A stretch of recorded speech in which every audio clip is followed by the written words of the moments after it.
यह वीडियो जरा गौर से सुनिएगा। सुबह मैंने उर्वशी की कथा कही। उससे दोपहर उन्हें अत्यंत कामोत्तेजक स्वप्न आया। तो उन्होंने चाहा है कि मैं ऐसी बातें न कहूं जिनसे काम वासना भड़क उठे। मैं तो सिर्फ सत्य जानने का रास्ता बताऊं। मेरी कथा से उनकी काम वासना जागृत हुई है या कि काम वासना उनमें दबी हुई पड़ी थी, मेरी कथा उसे बाहर निकाल लाई है। एक कुएं में हम बाल्टी डालते हैं, बाल्टी में पानी भर के बाहर आ जाता है क्योंकि कुएं में पानी है। अगर कुआं खाली हो तो बाल्टी हम कितनी ही डालें और कितनी ही बड़ी और कितनी ही अच्छी, कुएं से पानी नहीं आ सकेगा। बाल्टी पानी केवल बाहर लाती है, होता कुएं में पानी है। लेकिन अगर हम बाल्टी को दोष दें कि इसकी वजह से ये पानी आ गया तो गलती हो जाएगी। बाल्टी केवल खबर ले आती है कि भीतर पानी है, और हम न भी बाल्टी डालें तो पानी विलीन नहीं हो जाता, वो मौजूद है। उर्वशी की कहानी से अगर मन में वासना उठी, स्वप्न आया, तो उसका अर्थ है दबी हुई वासना मन में है। वो ना हो तो उर्वशी की कथा तो दूर, उर्वशी भी खुद आ जाए तो उसे नहीं उठा सकेगी। और अगर उर्वशी की कथा से इतना डर है तो फिर उर्वशी के आने पर क्या होगा? और उर्वशी की कोई कमी तो नहीं है, सब तरफ उर्वशी मौजूद है। फिर क्या करेंगे? ऐसा भयभीत होकर कहां जिएंगे, कैसे जिएंगे? ये तो अच्छा हुआ कि मैंने कथा कही और आपको स्वप्न आया, ये और भी अच्छा हुआ।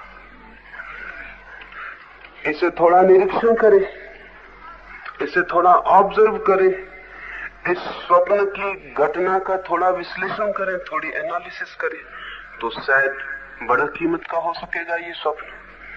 नहीं कहता कथा तो ये स्वप्न ना आता और आप विश्लेषण से भी बच जाते। ये स्वप्न किस बात की सूचना है? ये उसी बात की सूचना है जो मैं निरंतर कह रहा हूं। इस बात की सूचना है कि सप्रेस्ड माइंड, दमित मन एक ज्वालामुखी है जिसके ऊपर हम बैठे हैं और नीचे आग उबल रही है। जरा सा बहाना और आग ऊपर आ जाएगी। स्वप्न में वही हमारे चित्त में ऊपर आ जाता है जो जागृत में हम दबाए रहते हैं। स्वप्न में वही हमारे चित्र में चित्र बन जाता है जिसे हमने जागृत में भीतर दबाया। तो स्वप्न बड़े मित्र हैं, वो ये खबर देते हैं आपको कि आप अपने जागृत जीवन में कितना दमन कर रहे हैं, किस भांति का दमन कर रहे हैं और किस चीज का दमन कर रहे हैं। जिस चीज का दमन होगा वही चीज स्वप्नों में रूप ले लेती है। स्वप्नों का अध्ययन, अपने स्वप्नों का अध्ययन और विश्लेषण साधक के लिए बहुमूल्य है, क्योंकि उसके स्वप्न खबर देते हैं कि उसका जीवन किन किन चीजों का दमन कर रहा है। और दमन से मुक्त होना है। जिस दिन दमन से मुक्त हो जाएंगे उसी दिन स्वप्न से भी मुक्त हो जाएंगे। जिस दिन चित्त में कोई दमन नहीं होगा उस दिन चित्त में कोई स्वप्न नहीं होगा। स्वप्न और ड्रीम्स बाई प्रोडक्ट है सप्रेशन की, दमन की। तो जो आदमी जिस चीज का दमन करेगा उसी का स्वप्न देखना शुरू कर देगा। अगर सेक्स का दमन किया है तो सेक्स के स्वप्न होंगे। अगर दिन में उपवास किया है और भूख का दमन किया है, रात में भोजन करने के स्वप्न होंगे।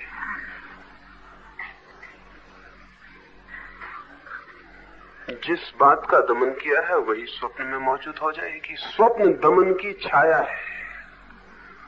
इसलिए स्वप्न को बहुत गौर से देखते रहें कि स्वप्न क्या है। वो आपके चित्त के संबंध में खबर दे रहा है। जो आदमी अपने स्वप्नों को ठीक से समझे वो खुद को ठीक से समझने में समर्थ हो जाता है। स्वप्न बहुत सूचक है और स्वप्न को समझना, पूरे गौर से उसकी खोज करनी अत्यंत महत्वपूर्ण है। जो हमारे भीतर दबा है वो बाहर निकलने की कोशिश करता है। जब हम जागे होते हैं तब हम उसे दबाए रखते हैं, जब हम सो जाते हैं दबाने वाला पहरेदार सो गया। अब वो जो भीतर से दिन भर कोशिश कर रहा था बाहर आने की, वो बाहर आएगा। इस बाहर आने के उसने और भी बहुत से रास्ते खोज लिए हैं। रास्तों पर, सड़कों पर फिल्मों के नग्न और अश्लील पोस्टर लगे हैं, अश्लील और नग्न चित्र हैं, किताबें हैं, फिल्में हैं। ये क्यों है? हमने इन चीजों का चित्त में दमन किया है। इन चीजों को लगाकर हमारे मन को आकर्षित किया जा सकता है। ये चीजें हमारे मन में जो दबा है, छिपा है, उसे आकर्षित करती हैं। रस पैदा होता है, उस रस का शोषण किया जा सकता है। सारी दुनिया में दमित आदमी का शोषण हो रहा है। एक गंदी और अश्लील फिल्म बनती है तो आप दोष देते होंगे फिल्म बनाने वालों को। दोषी है हमारा मन, जो गंदी और अश्लील फिल्म देखने की पूरी चेष्टा कर रहा है। सड़क पर देखने की हमें हिम्मत नहीं है वही बात, तो हम जाके एक सिनेमा गृह में चुपचाप बैठ के देख लेते हैं। एकांत में एक किताब में गंदे चित्र देख लेते हैं, अश्लील पोस्टर देख लेते हैं। हम देखना चाहते हैं क्योंकि हमने इस चाह को दबाया है, छिपाया है। और सारे जगत में जितना दमन सेक्स के संबंध में हुआ और किसी चीज के संबंध में नहीं हुआ है। इसलिए सेक्स आदमी की बहुत बुनियादी समस्या है। ईश्वर से भी ज्यादा महत्वपूर्ण समस्या सेक्स है, क्योंकि आदमी के लिए ईश्वर तो एक शब्द है कोरा। सेक्स और वासना एक वास्तविकता, एक रियलिटी है जिसके आसपास उसका जीवन घूम रहा है। और अगर हम उसको दबाते चले जाते हैं, जैसी हमारी शिक्षाएं सिखाती हैं, दबाओ दबाओ दबाओ, धीरे धीरे हम इतने भाव दबा लेते हैं भीतर कि हमारा सारा जीवन उन्हें दबाने में और व्यवस्थित करने में व्यतीत हो जाता है। फिर स्वप्न आएंगे, कमजोर क्षणों में अभिव्यक्ति होगी उनकी, तो हम और घबराएंगे। फिर आदमी सोचता है कि कुछ ऐसा उपाय करें कि सोऊं ही ना, नींद ही कम लूं, क्योंकि नींद लूंगा तो सपने आएंगे। सारी दुनिया में तथाकथित साधक कम सोने की कोशिश करते हैं, उसका कोई और कारण नहीं, स्वप्न का डर है। नींद आए कि स्वप्न आए, और स्वप्न वही आए जिनसे दिन भर लड़ाई की है, तो भय होता है मन में, घबराहट होती है कि वो ना आए, तो नींद ही कम लो। ये कोई उपाय हुआ? उपाय तो ये होना था कि स्वप्न आते हैं सूचना की तरह, उस सूचना को हम समझें और उस सूचना का कुछ हल करें, कोई समाधान खोजें। समाधान खोजने का तो उपाय नहीं करते, समस्या को दबाने का उपाय करते हैं। समाधान क्या है? समाधान यह है चित्त का दमन न करें। कोई भी चीज चित्त में दबाई ना जाए, जबरदस्ती ना की जाए, निरीक्षण किया जाए। जो मैंने सुबह आपसे कहा, चित्त की सभी वृत्तियों का निरीक्षण करें, खोजें। खोजने पर आप पाएंगे कि भय निर्मूल सिद्ध होता है, कोई भय नहीं है। खोजें, जो भी वृत्ति मन में है खोजें, और वृत्तियों के प्रति दुर्भाव न ले। सेक्स के प्रति हमने बहुत दुर्भाव इकट्ठा कर लिया है। ये सबसे ज्यादा खतरनाक बात जो मनुष्य की संस्कृति में हो गई है वो है सेक्स के प्रति दुर्भाव, शत्रुता का भाव। और आप कल्पना नहीं कर सकते कि इस एक केंद्रीय बात ने सारे जीवन को विषाक्त किया हुआ है, जहर से भर दिया है। सेक्स में क्या बुरा है? सेक्स तो जीवन का जन्म है, सेक्स तो सृजन है, क्रिएटिविटी का उसूल, नियम है। उसी काम से तो सारा जीवन विकसित होता है। पशु, पक्षी, पौधे, मनुष्य,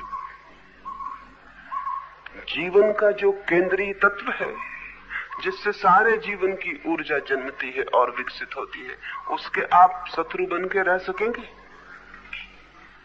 और उसके शत्रु बनने में सिर्फ अपने को तोड़ सकते हैं और कुछ भी नहीं।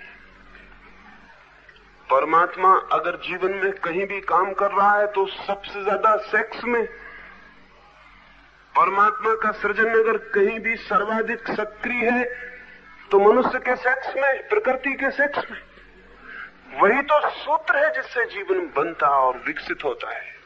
तो जीवन के इस उद्गम के प्रति अगर हमारे मन में दुर्भाव है तो हमारे मन में जीवन के प्रति ही दुर्भाव है। और जब ये दुर्भाव होगा तो इसके दुष्परिणाम होने शुरू होंगे। पहली बात तो तथ्यों को देखना और स्वीकार करना चाहिए। सेक्स की निंदा करने वाली परंपराएं मनुष्य की शत्रु हैं। सेक्स के प्रति भी सम्मान और रिवरेंस का भाव होना चाहिए। सेक्स के प्रति तो इसलिए सम्मान का भाव होना ही चाहिए कि वो जीवन का केंद्र है, जीवन का उत्स, जीवन का स्रोत। हम माँ बाप के प्रति तो सम्मान का भाव रखते हैं। वो सम्मान का भाव तब तक झूठा रहेगा जब तक सेक्स के प्रति भी हमारे मन में सम्मान का भाव ना हो। माँ बाप के प्रति और सम्मान का क्या कारण है? वे जन्म देने वाले सूत्र हैं, यही ना? तो जन्म देने वाले सूत्र वे क्यों हैं और कैसे हैं, किस कारण है? हमारा सब माँ बाप के प्रति आदर का भाव झूठा है और झूठा रहेगा। झूठा रहेगा इसलिए कि सेक्स के प्रति तो हमारा दुर्भाव है। ये दोनों बातें कंट्राडिक्टरी, ये दोनों बातें विरोधी हैं। माँ बाप के प्रति सच्चा आदर और प्रेम तभी हो सकता है जब सेक्स के प्रति भी आदर हो, निंदा और शत्रुता नहीं। पत्नी पति को आदर कैसे दे सकती है जब सेक्स के प्रति निंदा का भाव है? हम कहते हैं पति को परमात्मा समझो, समझे कैसे इस पति को परमात्मा? पति पत्नी को कैसे आदर दे सकता है? जानता है भली भांति यही नरक का द्वार है, यही उसे सेक्स के जीवन में ले जाने वाली है, यही उपकरण है पाप का। तो इस पाप के उपकरण को कैसे आदर दे? पत्नी पति को कैसे आदर दे? बच्चे माँ बाप को कैसे आदर दें? माँ बाप बच्चों को कैसे आदर दें? ये सेक्स की बाई प्रोडक्ट, ये तो उसकी ही उत्पत्ति है, ये उसी से तो आते हैं। इनके प्रति आदर कैसे हो सकता है? जीवन हमारा अनादर से भर गया है, जीवन हमारा घृणा क्रोध से भर गया है, क्योंकि सेक्स के प्रति हमारी कोई रिवरेंस की धारणा नहीं है, आदर का भाव नहीं है। और जब तक ये आदर का भाव पैदा नहीं होगा, मनुष्य के जीवन में शांति बहुत कठिन है, बहुत असंभव है। क्यों न हम आदर के भाव से भरे? क्यों शत्रुता का भाव ले? जीवन का जो सीधा तत्व है। और अगर अभी यहाँ मंगल ग्रह से कोई यात्री उतर आए तो सबसे पहली चीज आप क्या देखेंगे? वो स्त्री है या पुरुष? अभी एक यात्री मंगल ग्रह से यहाँ उतर आए, गिर पड़े, तो हम सबसे पहली चीज कौन सी नोटिस करेंगे? पहली चीज कौन सी हमारे ख्याल में आएगी? स्त्री है या पुरुष?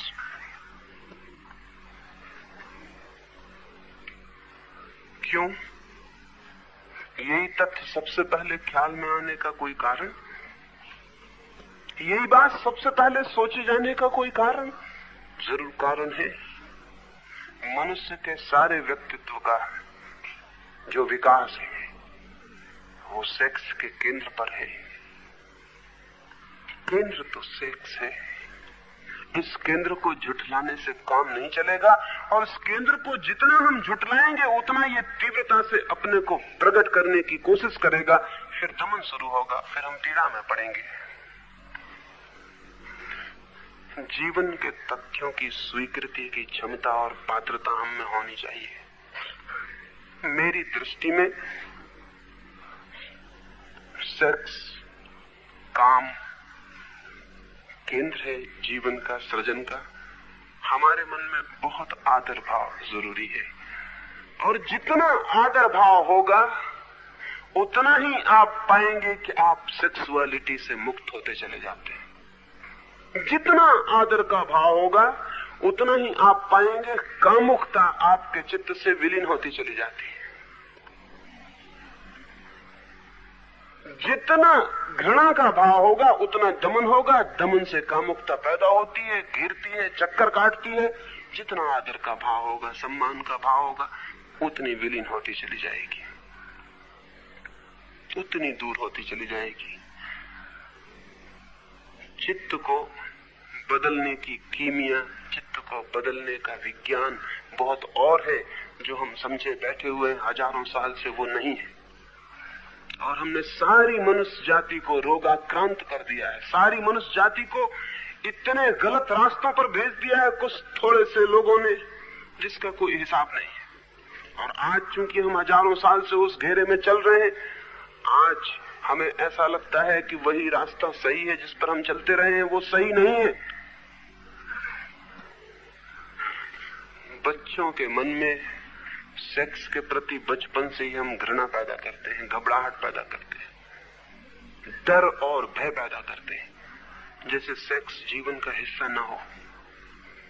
बच्चों को पता ही नहीं चलता, सोचना शुरू करता है, विचारना शुरू करता है तो हम सब भांति की दीवारें खड़ी करते हैं कि उसको पता ना चल जाए।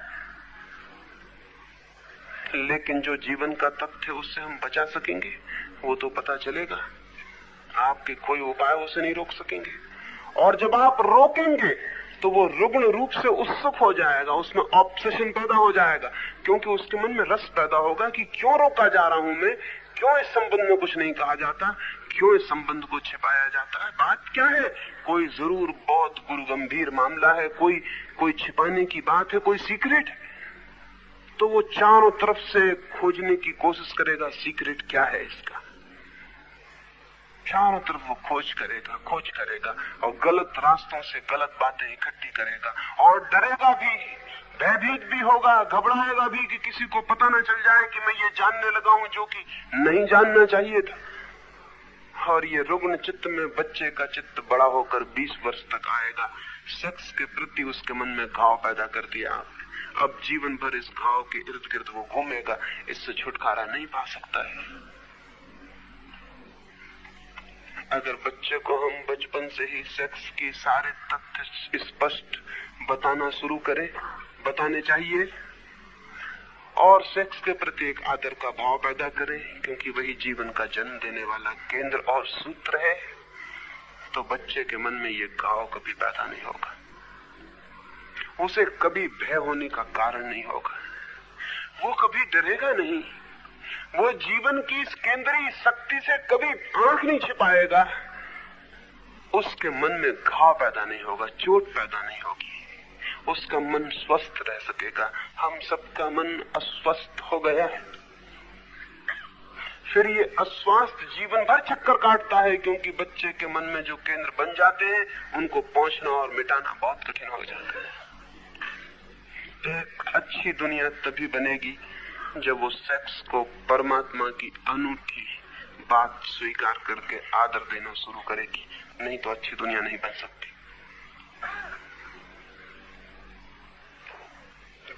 जितना आदर, जैसे कोई मंदिर में प्रवेश करता है, सेक्स की भावना में प्रवेश करना मंदिर में प्रवेश जैसा होना चाहिए।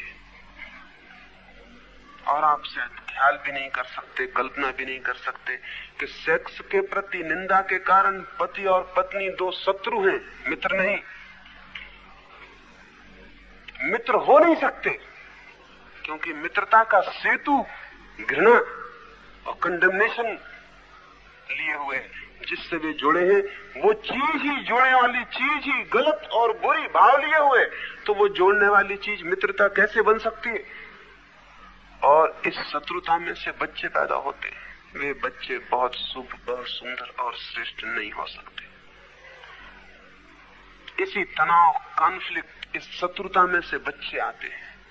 इन दोनों का मन भयभीत, घबराया हुआ, पाप से ग्रसित, पाप से दबा हुआ, डरा हुआ, और फिर इससे बच्चे आते हैं। इन दोनों के इस चित्त की अनिवार्य छाप उस आने वाले बच्चे में छूट जाती है। जिस दिन पति और पत्नी एक दूसरे से एक पवित्रतम संबंध अनुभव करेंगे, होलिएस्ट, कि ये सेक्स के क्षण, ये काम के संबंध के क्षण पवित्रतम क्षण है, प्रार्थना के क्षण है। जिस दिन उनका ये मिलन एक प्रेयर, एक प्रार्थना बन जाएगा, उस दिन जो बच्चे पैदा होंगे वे बहुत दूसरा संस्कार, बहुत दूसरे बीज की तरह जगत में आएंगे। तब हम एक दूसरी प्रजा के जन्मदाता हो सकते हैं। फिर ये बच्चे पैदाइश से ही रोग चित्त में लेकर पैदा होते हैं, और उस रोग को फिर समाज और बढ़ाता है और बढ़ाता है। फिर उस रोग का शोषण करने वाले लोग हैं, वो शोषण करते हैं, और एक चक्कर शुरू होता है जिसमें एक छोटा सा आदमी पिस जाता है पूरी तरह से। ये सारी गंदी फिल्में, ये सारे गंदे चित्र, ये सारा गंदा वातावरण आपकी सेक्स के संबंध में ये भ्रांत धारणा की प्रतिक्रिया है, उसका फल है। ये उससे पैदा हुआ है। और जो कौम जितनी ज्यादा सेक्स के प्रति भयभीत और घबराई हुई है, उस कौम का चित्त उतना ही ज्यादा सेक्सुअलिटी से भरा हुआ है। लेकिन हम तथ्यों को देखना नहीं चाहते, हमने हिम्मत खो दी, हम सोचना नहीं चाहते, हम विचार नहीं करना चाहते, हम आंख बंद करके जैसा चल रहा है चलते रहना चाहते हैं। ऐसे नहीं हो सकता है। इस संबंध में हमारी पूरी धारणा परिवर्तित होनी चाहिए। सेक्स के संबंध में किसी तरह की निंदा का कोई कारण नहीं है।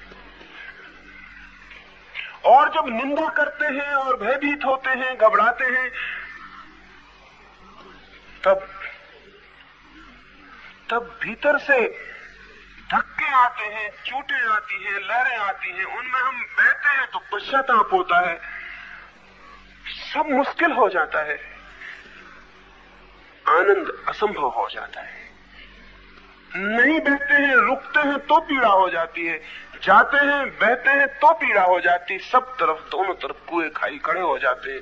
इस तरफ गिरते हैं तो तकलीफ, उस तरफ गिरते हैं तो तकलीफ। फिर आदमी क्या करे? तो फिर आदमी आवागमन से छुटकारे का उपाय सोचने लगता है कि किसी तरह से संसार से छुटकारा हो जाए। संसार बड़ा गड़बड़ है, ये गड़बड़ हमने किया हुआ है, ये संसार गड़बड़ नहीं है। ये संसार बहुत अद्भुत रस, बहुत अद्भुत आनंद को देने में समर्थ है, लेकिन हमने सब रस विकृत कर लिया, हम पागल हो गए। और इस पागल के केंद्र पर, हमारे पागलपन के सारे केंद्र पर काम वासना बैठी हुई है।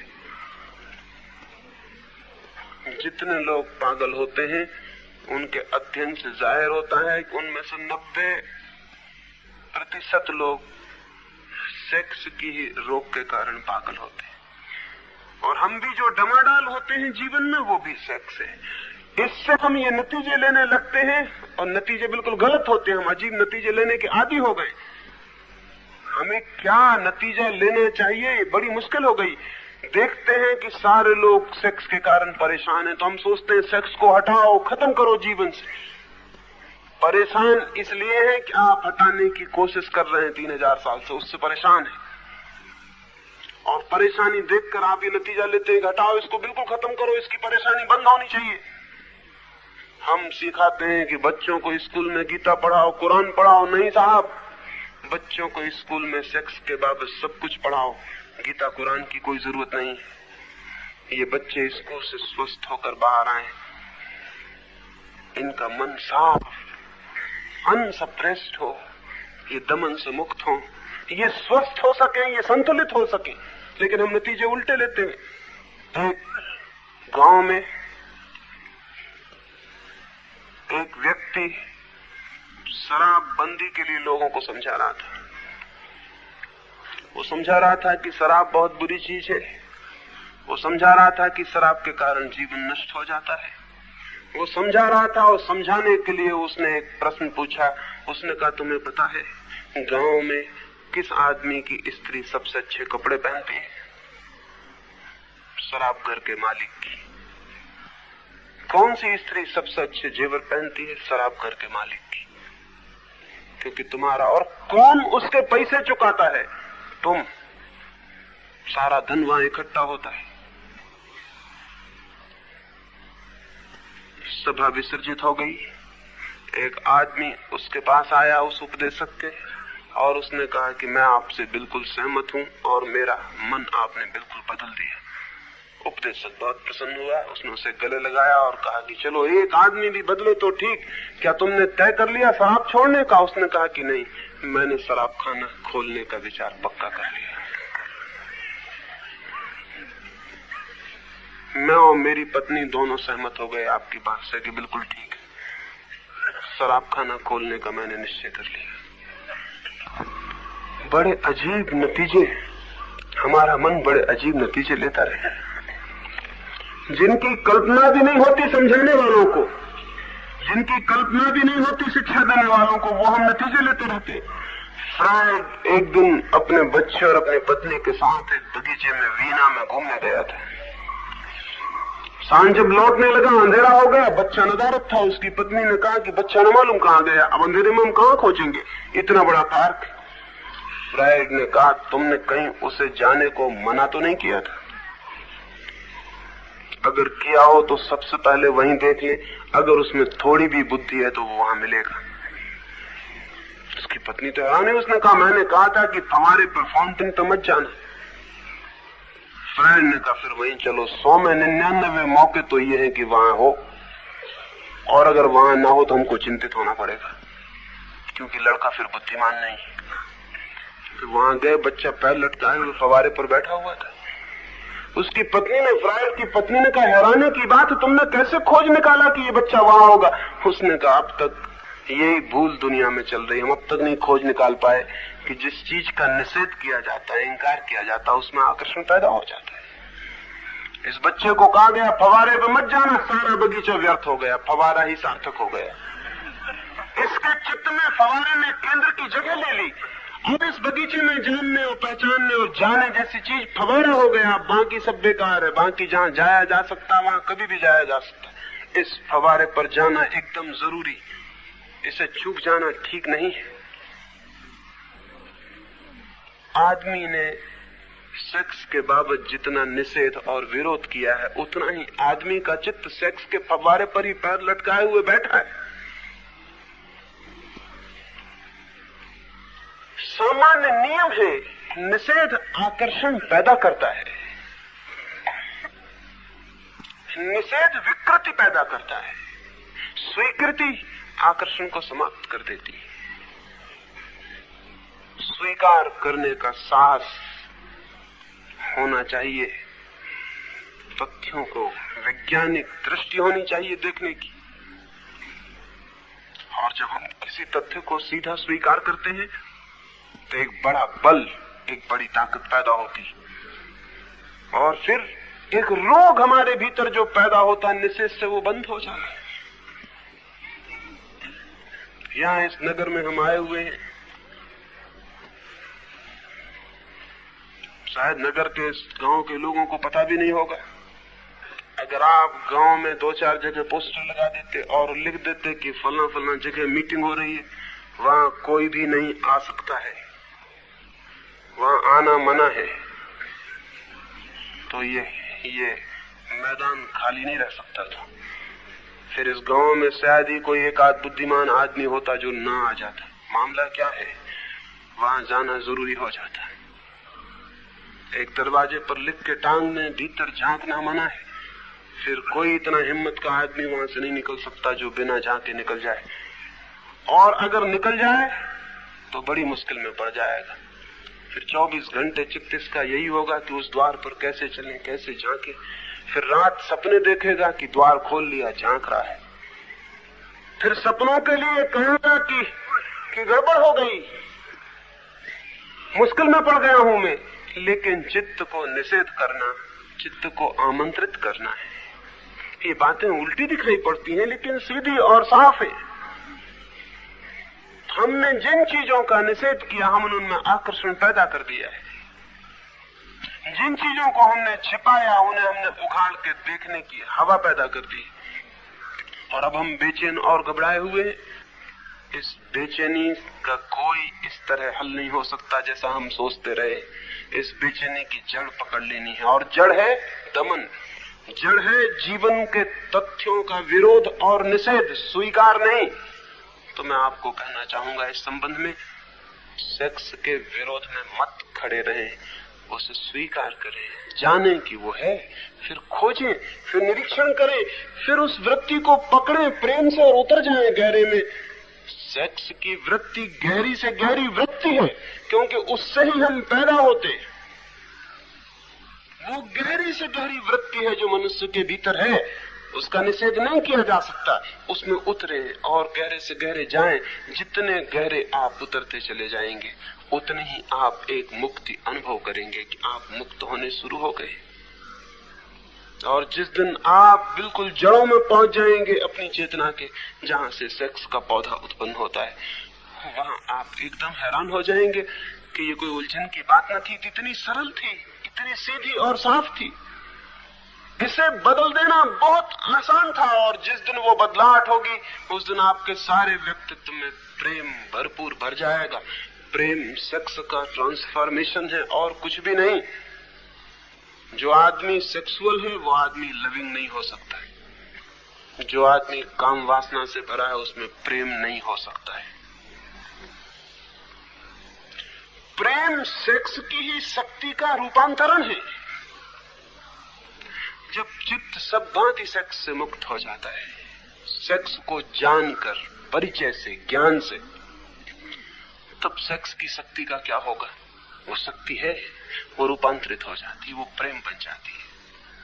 और ये प्रेम फिर नए ढंग का सृजन शुरू कर देता है, नया क्रिएशन शुरू कर देता है। प्रेम बहुत क्रिएटिव है। फिर प्रेम का एक एक शब्द अद्भुत रूप से सृजन करने में लग जाता है। टॉलस्टॉय एक दिन सुबह एक गांव के सड़क से निकला, एक भिखारी ने हाथ फैलाया। टॉलस्टॉय ने अपने जेब तलाशे, लेकिन जेब खाली थे। वो सुबह घूमने निकला था और पैसे नहीं थे। उसने उस भिखारी को कहा, मित्र क्षमा करो, पैसे मेरे पास नहीं है, तुम जरूर दुख मानोगे, लेकिन मैं मजबूरी में पड़ गया हूं, पैसे मेरे पास नहीं। उसके कंधे पर हाथ रख के कहा, मित्र क्षमा करो, पैसे मेरे पास नहीं है। उस भिखारी ने कहा, कोई बात नहीं, तुमने मित्र कहा, मुझे बहुत कुछ मिल गया। यू कॉल्ड मी ब्रदर, तुमने मुझे बंधु कहा। और बहुत लोगों ने मुझे अब तक पैसे दिए थे, लेकिन तुमने जो दिया है वो किसी ने भी नहीं दिया था। मैं बहुत अनुग्रहित हूं। एक शब्द प्रेम का, मित्र, उस भिखारी के हृदय में क्या निर्मित कर गया, क्या बना गया। टॉलस्टॉय सोचने लगा, उस भिखारी का चेहरा बदल गया, वो दूसरा आदमी मालूम पड़ा। ये पहला मौका था कि किसी ने उससे कहा था मित्र। भिखारी को कौन मित्र कहता है? इस प्रेम के एक शब्द ने उसके भीतर एक क्रांति कर दी। वो दूसरा आदमी, उसकी हैसियत बदल गई, उसकी गरिमा बदल गई, उसका व्यक्तित्व बदल गया। वो दूसरी जगह खड़ा हो गया। वो पद दलित एक भिखारी नहीं, वो भी एक मनुष्य है। उसके भीतर एक नया क्रिएशन शुरू हो गया। प्रेम के छोटे से शब्द ने प्रेम का जीवन ही क्रिएटिव जीवन है, प्रेम का जीवन ही सृजनात्मक जीवन है। प्रेम का हाथ जहां भी छू देता है वहां क्रांति हो जाती है, वहां मिट्टी सोना हो जाती है। प्रेम का हाथ जहां स्पर्श देता है वहां अमृत की वर्षा शुरू हो जाती है। लेकिन ये प्रेम आता कहां से है, कहां से ये पैदा होता है, कहां ये जन्म पाता है? मेरी दृष्टि में जैसे एक बीज होता है, बीज के ऊपर एक खोल होती, सेल होती, उसके ऊपर ढांके रखती, भीतर बीज छुपा होता है, ऊपर सेल होती है, खोल होती। खोल बीज की दुश्मन नहीं है, मित्र है। अगर खोल ना हो तो बीज कभी का मर जाएगा, उसकी रक्षा ना हो सकेगी। लेकिन हम जमीन में डालते हैं बीज को, खोल तो टूट के नष्ट हो जाती है, बीज अंकुर बन जाता है, बीज बाहर निकल आता है।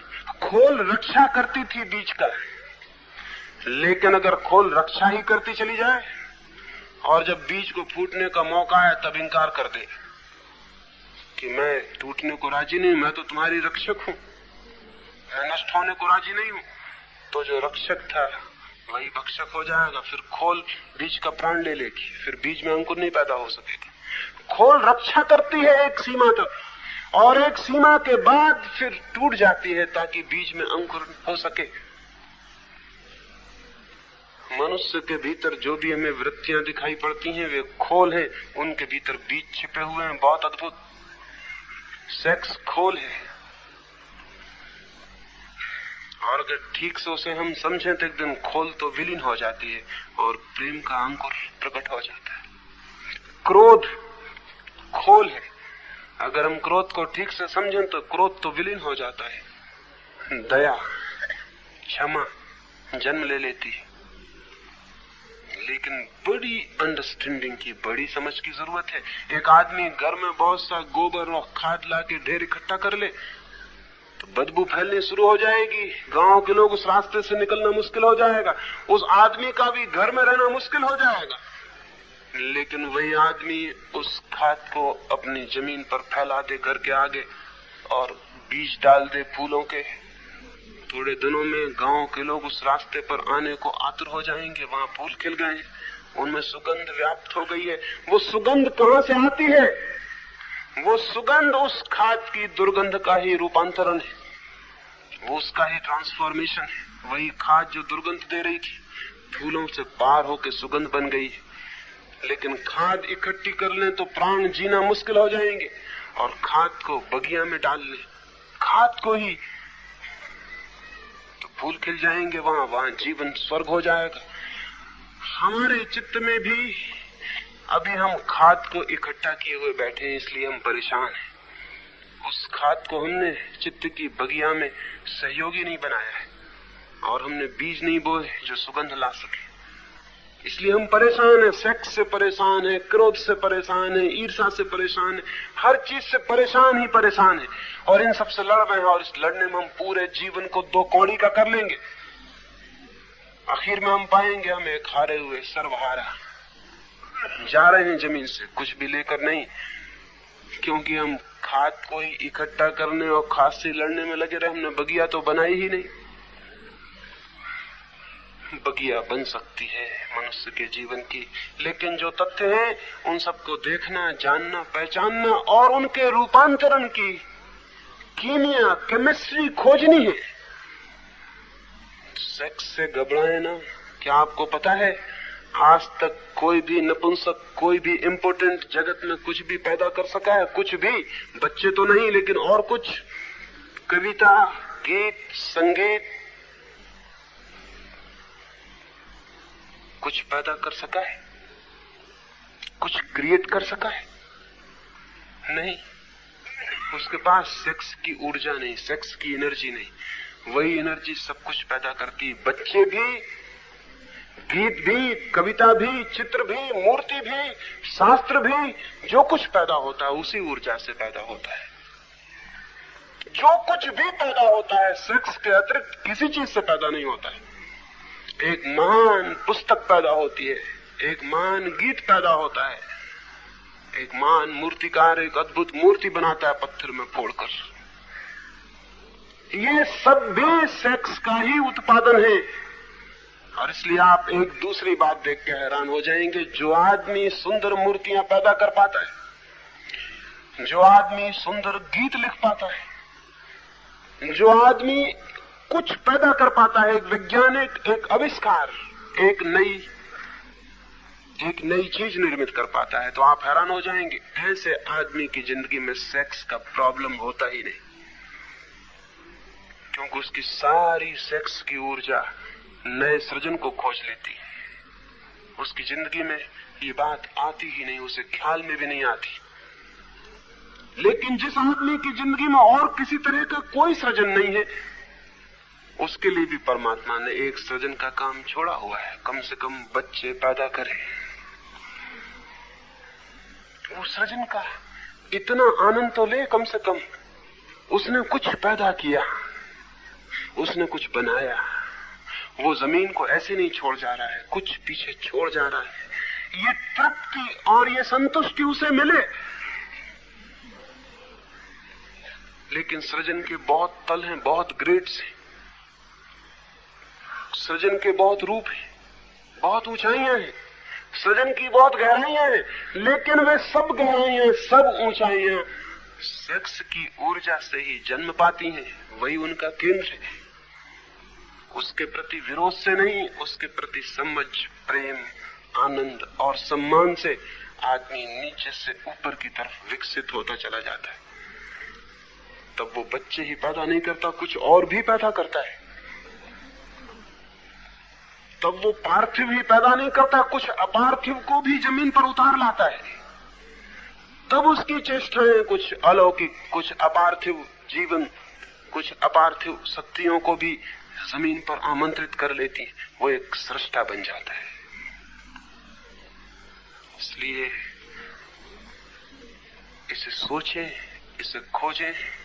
हजारों साल ने जो कहा है वही जरूरी रूप से सही न मान ले, वो सही नहीं है। उस पर पुनर्विचार, उस पर रिकंसिडरेशन होना आवश्यक है। कम से कम सेक्स के बाबत तो हमारी सारी दृष्टि नई हो जानी चाहिए।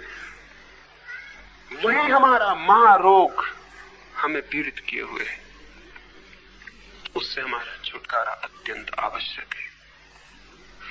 एक और छोटा सा प्रश्न और फिर हम उठेंगे। एक बहन ने पूछा है, नारियां आध्यात्मिक जीवन में उत्सुक होती हैं तो पुरुष बाधा बनते हैं, नारियां क्या करें?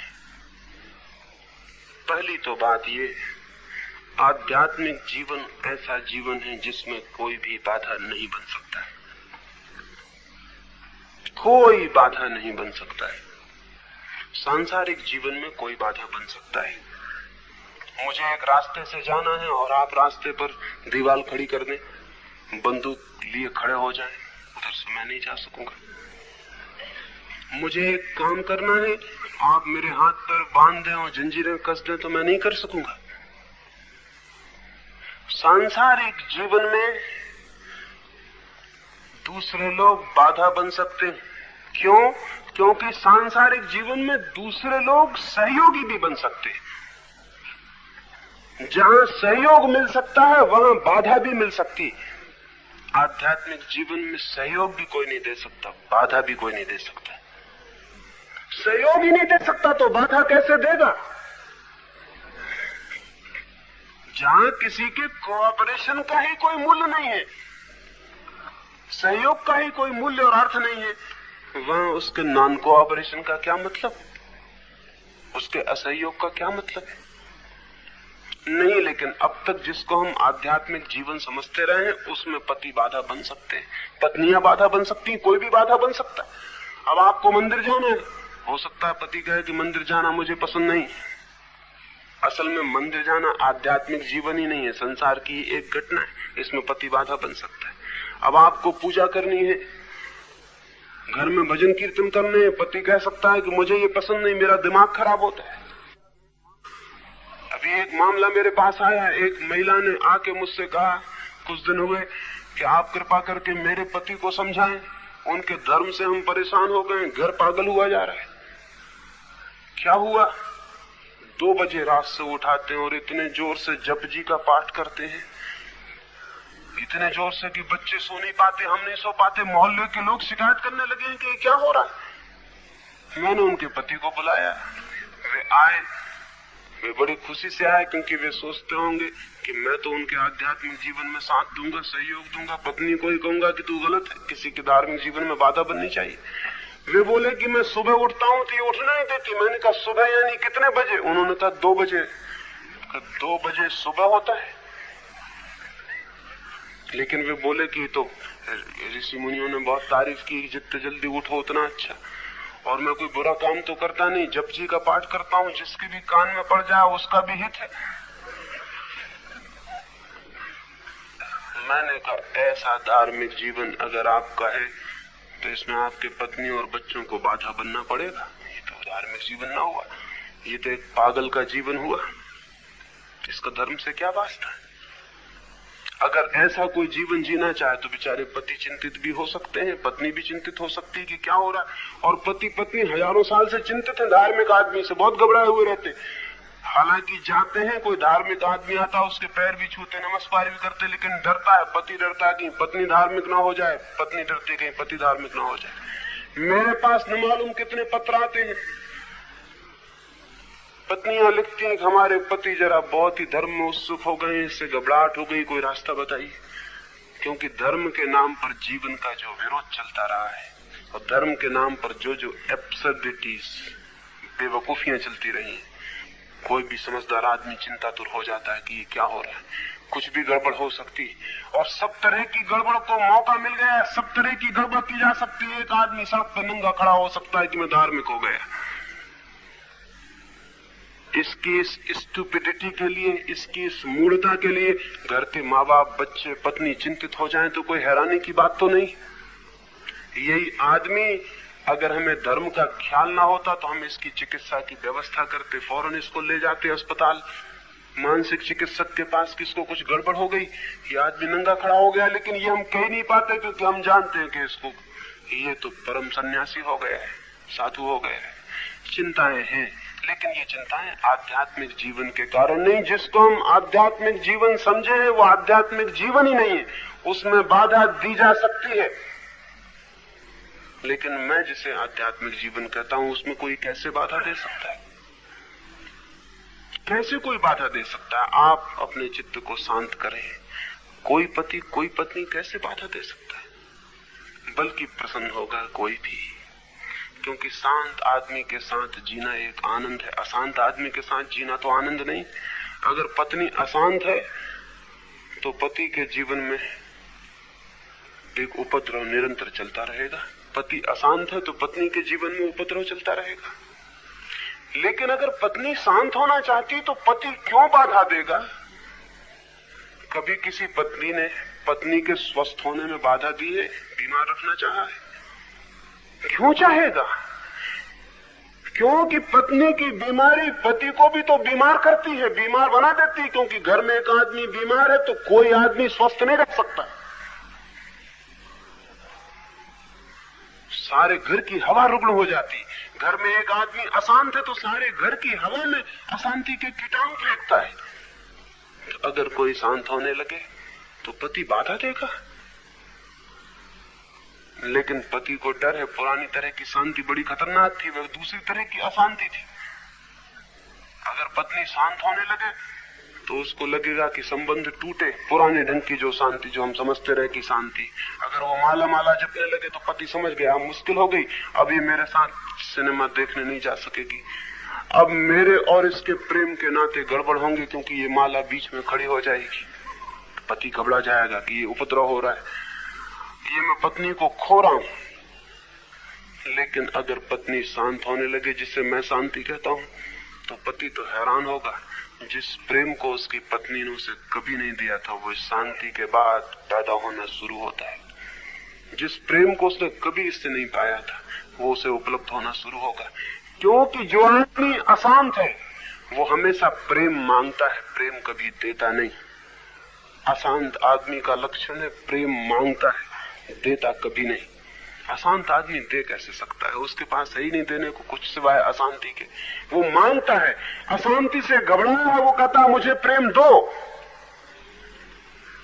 और जो आदमी प्रेम मांगता है उसे प्रेम कभी भी नहीं मिलता है, क्योंकि प्रेम मांगने से मिल ही नहीं सकता, वो सिकुड़ जाता है। बहुत डेलिकेट है, बहुत नाजुक है।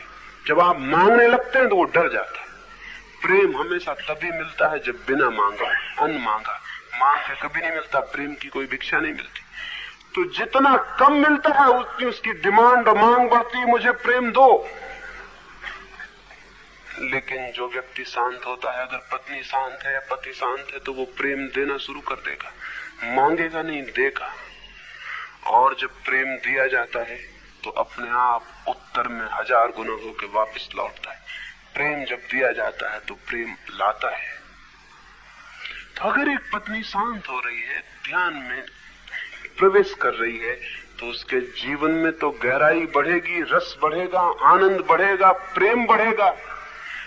उसके जीवन की सारी चीजें एक अनूठी रूप से आनंद मग्नता को उपलब्ध होने लगेंगी। पति इससे दुखी होगा?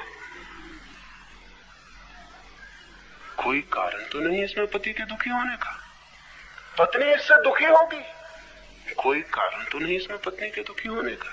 कोई भी कारण नहीं है। तो जिसको मैं आध्यात्मिक जीवन कह रहा हूं, अगर वो जगत में आता है तो हर घर एक सुखी घर होगा। अभी जिसको हम आध्यात्मिक जीवन कहते तो उसने हजारों घर बर्बाद किए, लाखों घर बर्बाद किए, करोड़ों लोगों को इतने कष्ट में डाला है जिसका कोई हिसाब नहीं। लेकिन हम न मालूम कैसे लोग हैं, चुपचाप देख रहे हैं। दुनिया में क्रिमिनल्स ने, अपराधियों ने इतना नुकसान नहीं किया जितना तथाकथित धार्मिक लोगों ने किया है। कितने घर बर्बाद किए हैं, कितने परिवार, कितनी पत्नियों को रोते छोड़ दिया, कितने बच्चों को, कितने माँ को, कितने बाप को। अगर उसकी सारी, किसी भी दिन किसी आदमी ने सारे आंकड़े इकट्ठे किए तो हम घबरा जाएंगे। अपराधियों ने ऐसा कुछ भी नहीं किया है। अपराधी बहुत कम है इस मात्रा में। लेकिन चूंकि हम इस सबको कहते हैं ये त्याग है, वैराग्य है, अनासक्ति है, हमने अच्छे अच्छे शब्द इस अपराध को दे दिए। इस क्रिमिनल एक्ट को हमने बहुत अच्छे अच्छे ऊंचे ऊंचे शब्द दे दिए। उन शब्दों के पीछे सब छिप जाता है। रोती हुई पत्नियां छिप जाती हैं, रोते हुए बच्चे छिप जाते हैं, बर्बाद घर छिप जाते हैं, सब छिप जाता है। बूढ़े माँ बाप छिप जाते हैं, उनका रोना सब छिप जाता है।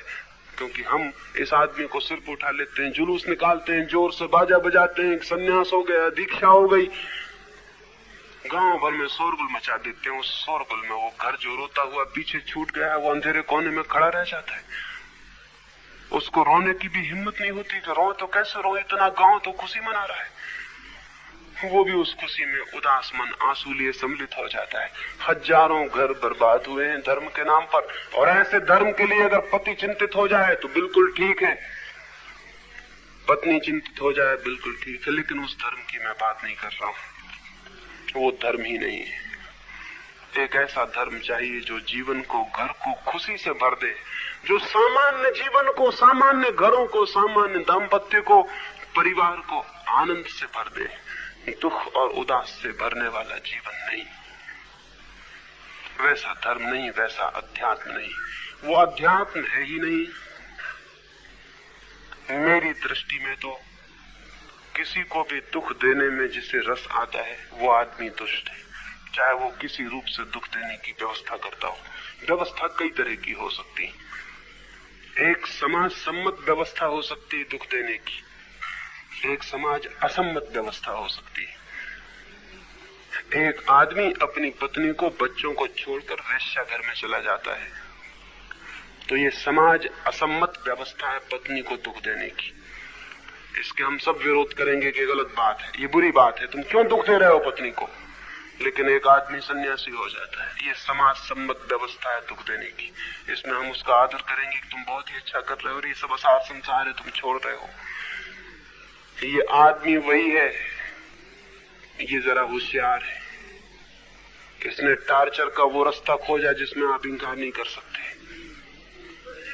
और इसके चित्त में सताने की कोई भावना काम कर रही। अन्यथा यहां अगर ये परमात्मा को नहीं खोज सकता है तो और कहां खोजेगा? और फिर हम देखते हैं कि पत्नी छोड़ के जाता, बच्चे छोड़ के जाता, कल शिष्य और शिष्याएं इकट्ठी कर लेता, कोई परिवार से बाहर होता नहीं, फिर नया परिवार बना लेता है, फिर वही गोरख धंधा खड़ा कर लेता है। इसको समझ में नहीं पाता, उसको आश्रम कहता है, इसको घर कहता था। वही सब गोरख धंधा है, वही सब वही उपद्रव चलता है। यहाँ एक माता जी थी, वहां आश्रम में एक माता जी बना लेता है कि ये माता जी है, इनके पैर पड़ो।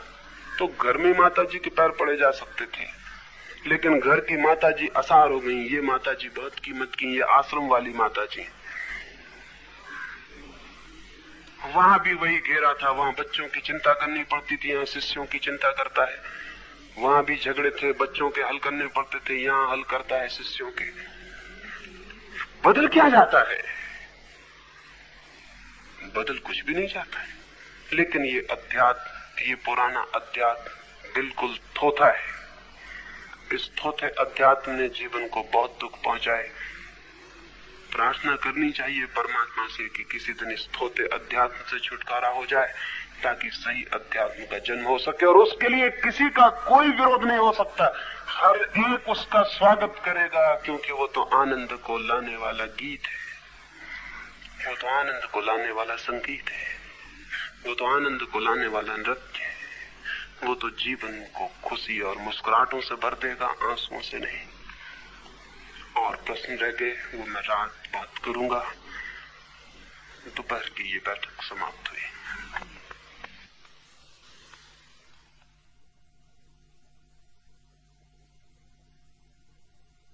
अगर यह वीडियो आपको अच्छी लग रही हो तो वीडियो को लाइक और चैनल को सब्सक्राइब करें।